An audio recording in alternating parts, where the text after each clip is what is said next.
What's up YouTube, Jabber Tech. Today's another edition of Watch Face Wednesday, and if you're new to my channel, welcome, thanks for stopping by. If you like what you see, definitely subscribe and thumbs up, it really helps me out. And if you're not so new, as always, you guys are definitely the best. So let's get into this watch face right away, and this one is called Xmode Gear Digital, and this is for your Tizen watches. This will run you $1 in the gear store. I will leave a link in the description below.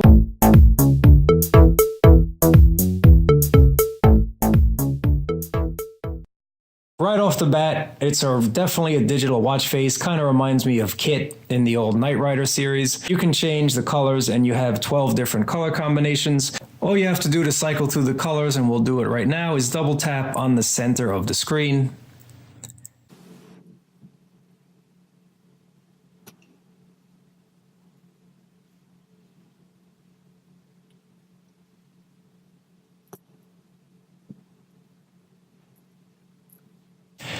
I'm going to leave this one as this one is my favorite. So let's go over the watch face together and see what we're presented with. Let's start with the outside of the watch face and see what we get. And we have a bunch of shortcuts that we can do.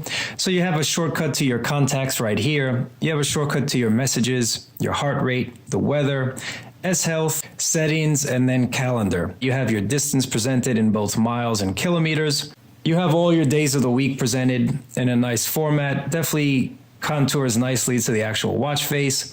This indicator here will show you the amount of steps that you've walked. You have the month, the date, and then your heart rate is right there. And then what's really cool about this watch face, you have your battery level here in digital format, and then you also have the markers in what we'll call analog format. These markers will become shaded out as your battery depletes, and the same for the percentage of your goal, which is presented in digital and this analog style as well here.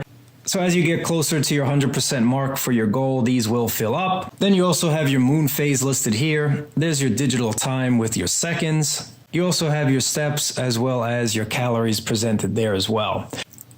When the watch goes into always on mode, this is what it looks like. All your information is presented there, but shaded out a little bit just to save some battery life. So this is what always on display looks like. So this is a really nice watch face. I definitely really enjoy this one. This one is, like I said, I'll call this a Knight Rider edition. Definitely looks like what should be found in the kit car, and at only $1, it can be found on your watch as well. Thanks for watching, guys. Definitely check out my other reviews, and I'll catch you next time.